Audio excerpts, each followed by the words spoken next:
Established by the Uganda Wildlife Conservation Education Centre Act 2015, the Uganda Wildlife Conservation Education Centre, located in Entebbe, is mandated, among other things, to conduct and manage conservation education in Uganda, establish and maintain conservation education facilities and programs on site and through extension services, showcase Uganda's unique wildlife heritage and ecosystems through the centre, establish and manage a wildlife biodata bank at the centre.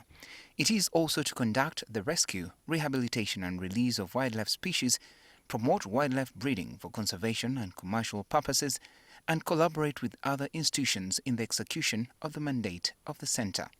As part of efforts to support this work, the National Forestry Authority has allocated land to the centre for establishment of satellite centres. One will be in Mbale Central Forest Reserve, which is located within Mbale City. The other one is in Ruti Central Forest Reserve, which is located in Mbarara City. And another one at Abera Central Forest Reserve, which is at the outskirts of Gulu City. And then Oroha Central Forest Reserve, which is in Chenjojo District.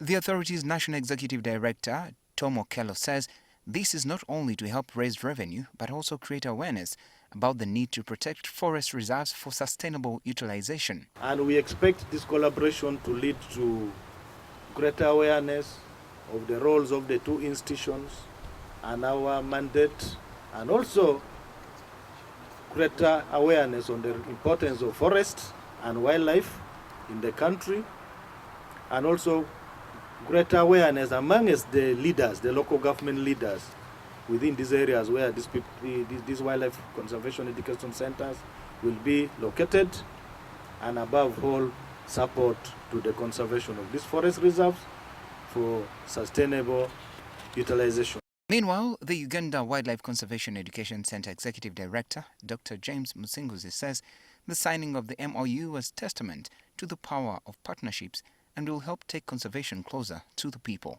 This is a good example of collaboration in terms of collaborative forest management, where the National Forestry Authority is coming together with the Uganda Wildlife Conservation Education Centre, two government bodies, to manage these resources together, which is a very good partnership envisaged in Sustainable Development Goal number 17.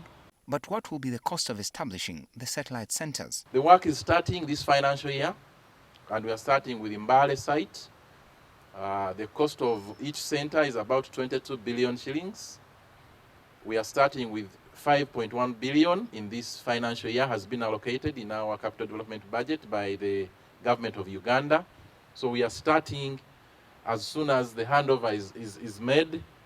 They also share further benefits from establishing the centres. So we are looking at one, improved conservation. That is the first benefit, where we are putting an area under permanent development, which to me would even ease the threat which you are mentioning on land grabbing and the rest. Then the other benefit is money. We expect to get income and share it. And we are going to employ people from the local communities, and so the communities will be benefiting. There will be suppliers from the local communities that will be supplying the food for the animals. So there are so many accruing benefits. Benjamin Jumbe, NTV Weekend Edition.